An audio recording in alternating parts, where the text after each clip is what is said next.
Welcome to the Astro Forecast for the week of July 17th through to the 23rd. This is a big week, y'all. This is probably the biggest week in all of 2023. Smack dab right in the middle. Isn't it lovely? So we start off the week on Monday, July 17th, with a beautiful new moon in Cancer. And this moon is a little spicy. Excuse me, the spice is coming up.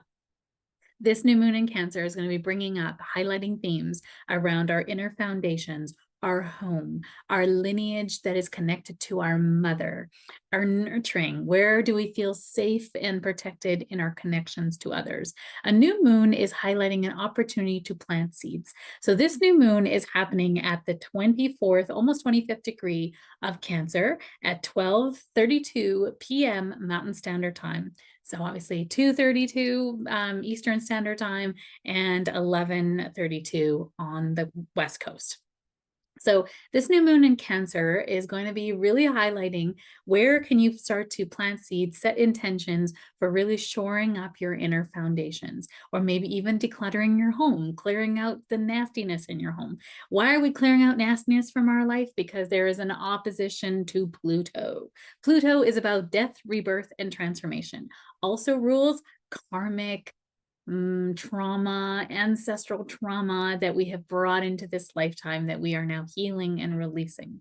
So this is going to be bringing up what parts of your identity did you inherit from your mom, from your mom's lineage, from your ancestors that are no longer yours? What are the beliefs, the values, the parts of you that you carry as a badge of honor to them?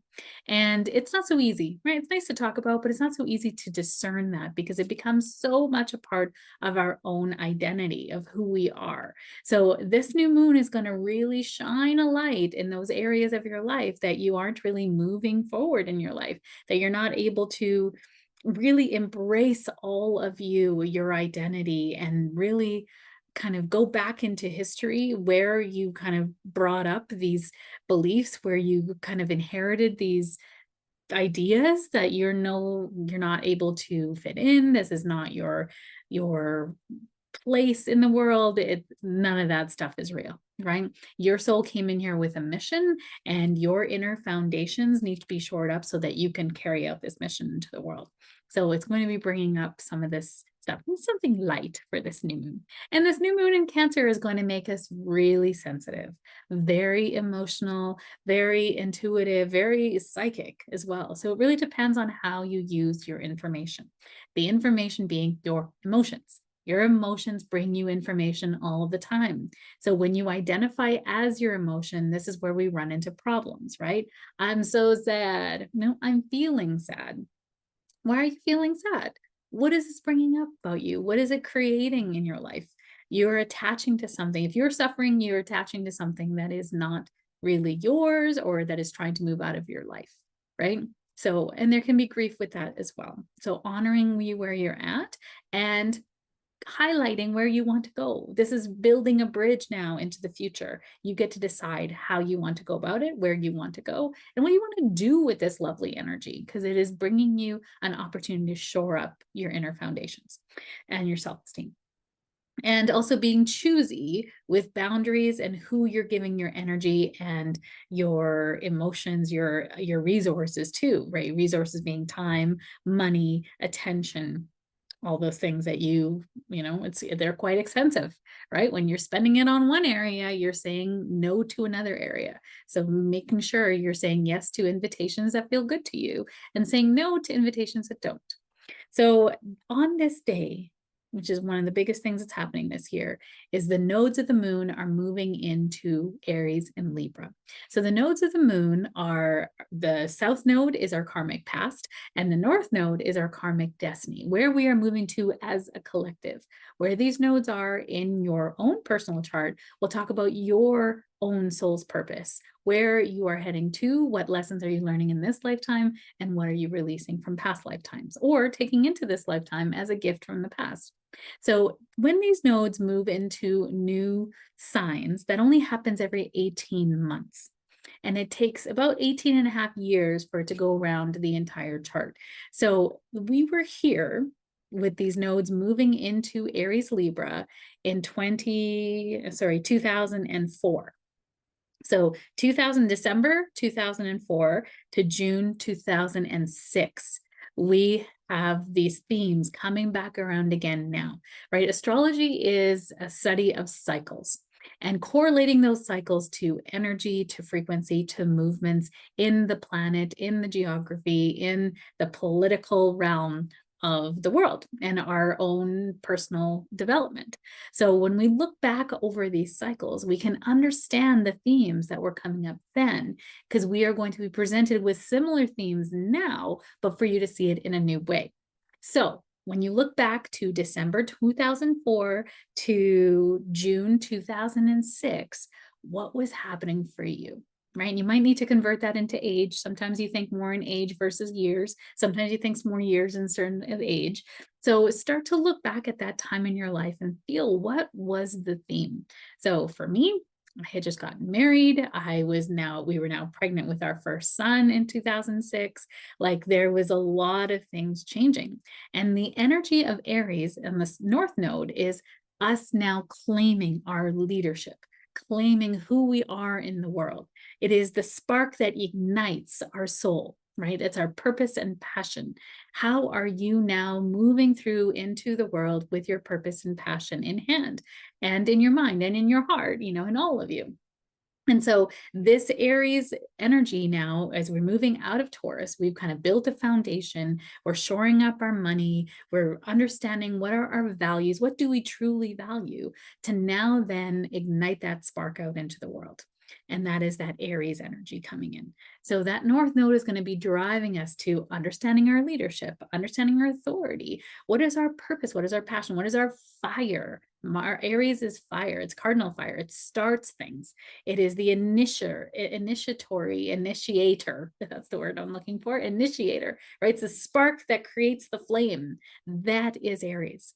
So what is that in your life? Where is life trying to take you? What is your purpose and passion? There's going to be a real need for that now in the next 18 months.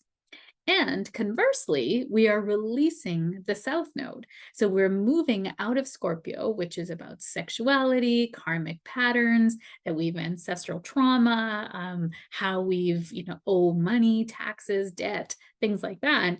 And now moving into Libra. How do we connect with other people in a way that is, I'm going to say moderate? Right. But Libra on the South Node is asking us to release people-pleasing tendencies, release how we avoid conflict because we just want to keep the status quo, right? How are we coming into relationships that now are no longer serving us? So there's going to be a lot of friendships ending, a lot of marriages ending, even a lot of marriages starting, right? Aries is the sign of like passion, sex, desire, ruled by Mars, right? There's going to be a lot of good things coming in with this, and also a lot of releasing of friendships, people-pleasing tendencies, avoiding conflict. How do we numb ourselves so that we can just stay in this traumatic pattern of relationships? That's going to be really highlighted in this next 18 months. So where does that come up for you? Right? What relationships are you hanging on to? What ways are you imbalanced in your life? That is going to be really shown to you. And where are you abdicating your authority? Where are you not living your passion and purpose? Where are some areas in your life that you could start to cultivate more of that? And I think there's a real fallacy because people think passion and purpose has to be your career, and that's not the case. You can do it in your charity. You could do it in your family. You can do it with friends. I mean, it depends on what your purpose is. Right? If your purpose is to be the best mom ever, then your purpose is lived in your home sphere, right? It's lived with your family. If your purpose is to help people with grief, me, and transitions, me, right? And as stepping into your passion and purpose, me, then it is in my career sphere. And I still have to balance that with my family and the fact that I am a mom. Right? So it's dynamic. It's not just one thing. You're not just focusing on this is my passion and purpose. It has to balance out the rest of your life too. Right? So welcome to the next 18 months. Dynamic and so good. It's helping us in our collective evolutionary path forward. Because if you're not moving forward in your passion and purpose, there are people that are waiting for you because they need you, right? If I didn't step into, doing the grief work and wanting to help people in grief, there are people that would be waiting for me. And that was a big driver for me to move forward, because I am here to do that work. I love it. I love it. It lights me up to help people with breakthroughs in their life, right? Where does that light you up in your life? What lights you up? Because it's probably not grief, right? That's a very unique thing. All right, we're moving into July 19th. Now, July 19th doesn't really have any major aspects on this day, but it does have some squares to the moon. And this is a Wednesday. So on this Wednesday, we have moon square to Jupiter, where we might be taking on too many things, overcompensating that south node in Libra.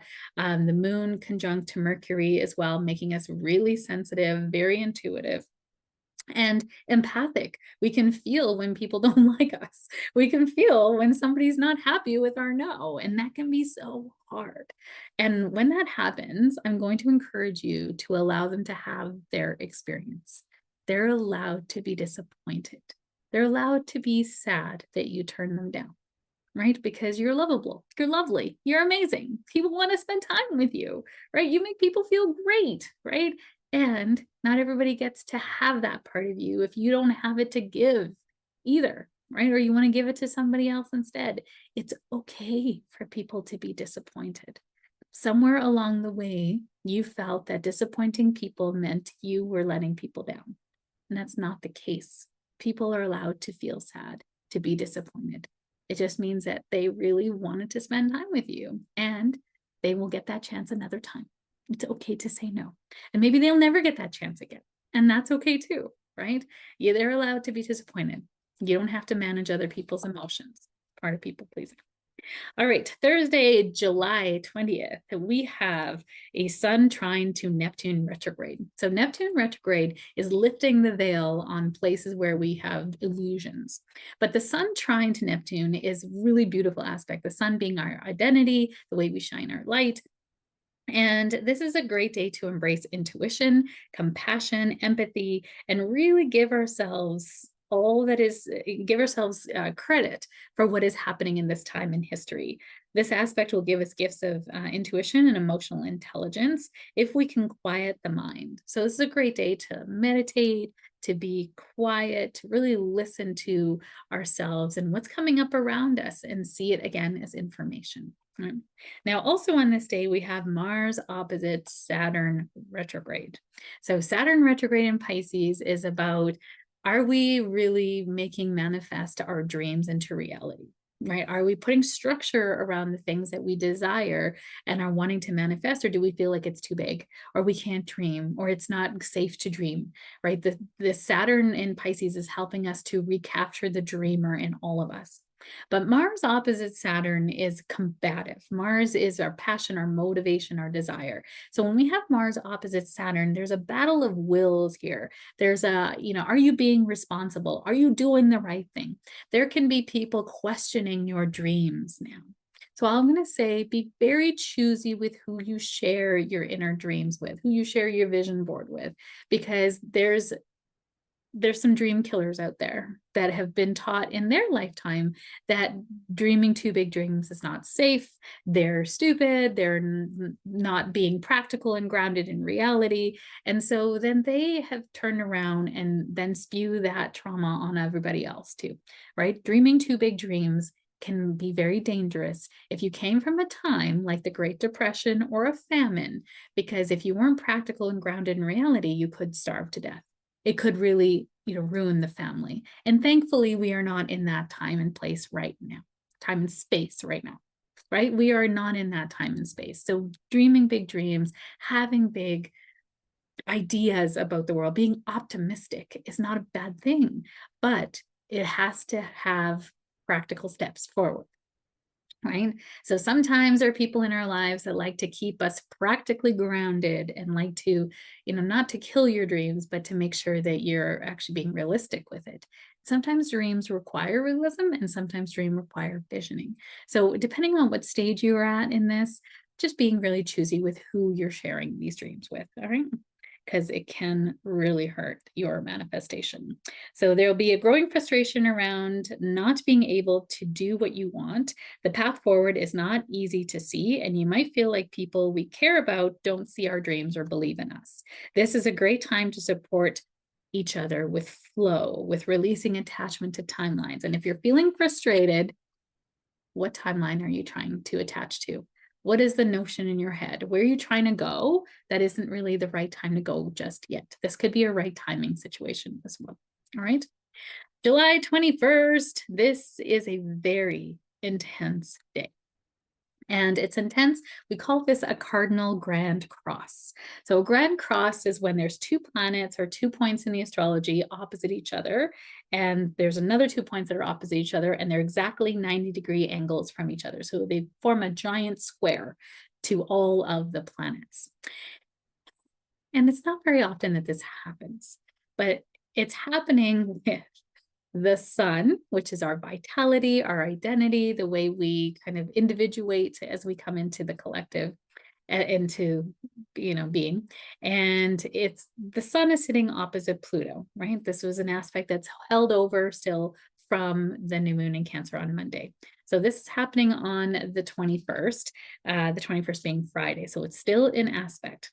And that sun opposite Pluto is bringing up this kind of battle of intensity, of wills, of control, of manipulation. It's this like, I want to do the thing and I'm being restricted. It's actually an evolutionary aspect because it's helping us to release the things that we are attaching to that are no longer serving us. And it's not an easy one, especially if you're attaching onto it as your identity, right?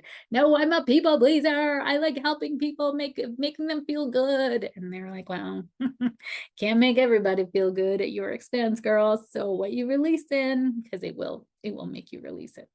So that's those two planets opposite. And then the opposite sign is the North Node and the South Node, our karmic destiny and our karmic past. Remember, claiming our leadership on our authority, our passion and purpose, and releasing the need to people please and do everything for everybody else at the expense of ourselves. So this is now the square to each other. This is intense because Pluto is squaring the nodes, right? And so is the sun. So this is about really letting go of parts that are no longer serving you, right? What did you come here to do?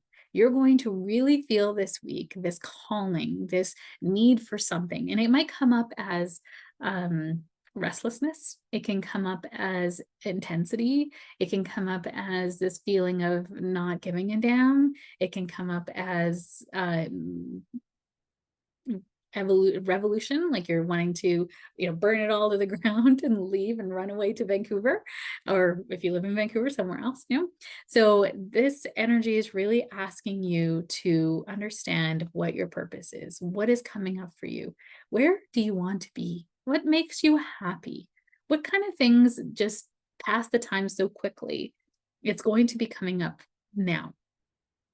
And at this time, you're going to want to really be in understanding of your triggers, of what is introspection is going to be really important. And journaling, what are you feeling? Where is this trying to take you? This is a very intense day. You're not feeling like things are working out in your favor, or perhaps we are trying to get too much done at once because we feel like time is running out. It is a great time to support yourself and each other with slowing down, getting clear on intentions and desires, and setting up a plan to move forward with trust and alignment in our heart and in our spirit. This is really important to follow your intuition. This is a cardinal grand cross. Cardinality is about starting the seasons, getting something going. This is trying to help you jumpstart your engine that has been sleeping for a very long time. Okay, probably sleeping since before COVID, right? It's time now to really ask yourself, what has my soul come here to do, right? And go do that. If you're feeling like you want to go travel, start to plan towards that travel. If you feel like your job isn't doing it, what can you do on the side that starts to increase your skill set? You just start taking classes in the area that you're most interested in. Like, just do that. Just do one small step every day towards your happiness and see how life shifts for you. Okay. July 22nd. Oh my God, this is such a big day. This is Venus goes retrograde. So Venus only goes retrograde once every 18 months. So not very often. And when Venus goes retrograde, it is a time now where we really take stock of what we love and value. What is our relationships? You can see a theme happening here, right? The astrology is intelligent. It is trying to bring your awareness to a part of your life. And as humans, we take time to evolve. We can't just be like, okay, I'm done with this relationship. Bye. Maybe sometimes it happens that way, but it's little things start to add up. And then you're like, I can't handle this anymore. I gotta go. So this is going to build towards that. So this Venus retrograde, she's going to be retrograde until September 3rd, y'all. And she's retrograding through Leo. Leo rules the heart. So you're going to really find out now what makes your heart happy, what makes your heart sing. Now, during this time, Leo can be very sensitive to not being acknowledged, not being valued, not belonging, not feeling that validation coming in. So you might notice yourself feeling really sensitive to criticism, feeling really sensitive to not being acknowledged, for someone not saying thank you for holding the door open. You mean like, you're welcome, that kind of thing. That's Venus retrograde, really bringing up that need to being acknowledged. And why? Why does that? Why do you need the acknowledgement? Can you do things from a place of just true heart? That you just want to be kind and open the door, not for the thank you, not for the appreciation, not for the acknowledgement, not for the reward, but just because you want to, right? And if you don't feel like that, then why? What's that bringing up for you? What's something that you can do now to really understand why you need that validation? And then July 23rd, which is the Friday, we are now feeling, I'm just looking, I didn't put the dates on here for whatever reason. Sunday, July 23rd, we now have Mercury square to Uranus. This is going to act like a retrograde. This is going to be a mix-up in communication, misunderstandings, technology snafus. This is going to bleed over to Monday as well. So just be aware of that. You want a change in your routines and relationships. It might cause upsets in your relationships, destabilizing the nervous system. This is a great day to just stay home and do nothing. Watch some Netflix, this would be a great time to learn about astrology. Uranus rules astrology, and Mercury squared to Uranus is like breaking up old beliefs and understanding why you want the things you want. Why do you believe the things you believe, right? Watching some cool documentaries that blow your mind. Great for this Sunday. This can be unexpected change in plans. Life is speeding up for you. You might feel behind.